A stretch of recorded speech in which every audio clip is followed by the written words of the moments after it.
Hello everyone! Welcome to our YouTube channel. Kami nga pala ang Filipino-Indian family guys na nakatira dito sa Dubai. So ipapakita ko sa inyo kung paano ko niluluto yung pagkain namin na Indian food.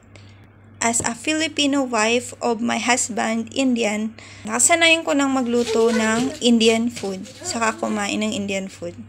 Ilalaga ko siya hanggang sa lumambot. Katulad ng munggo din. Yan, nalaga ko na siya guys. Dapat kailangan siya, medyo marami yung tubig. Yung masabaw.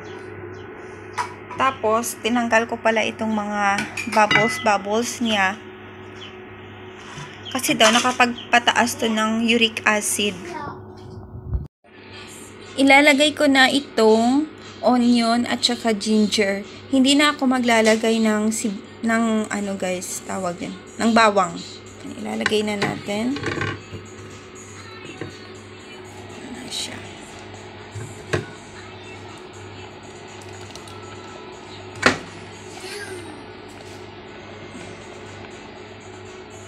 Kailangan lutong-luto ang dal.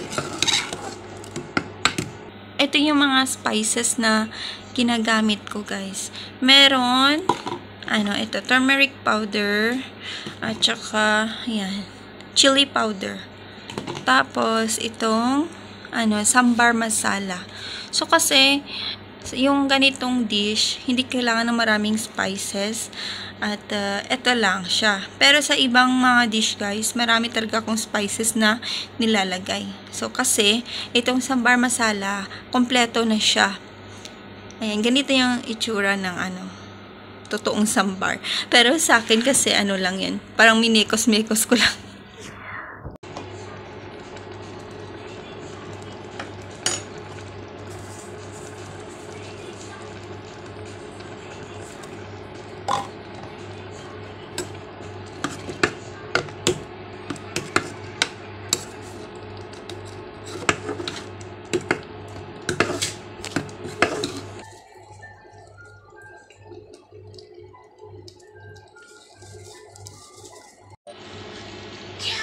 Ilagay na natin ang patatas.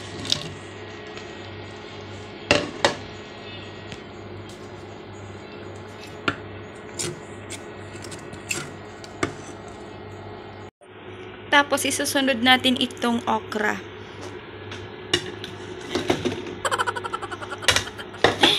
Sorry. Medyo malapot kaya magdagdag ako ng tubig.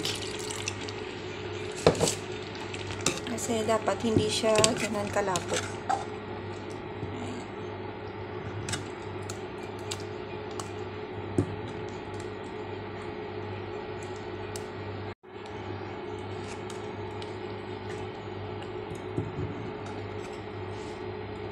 Maglagay tayo ng black pepper. Yan. Pampadagdag lasa. Kasi guys, hindi kami gumagamit ng bitchin dito.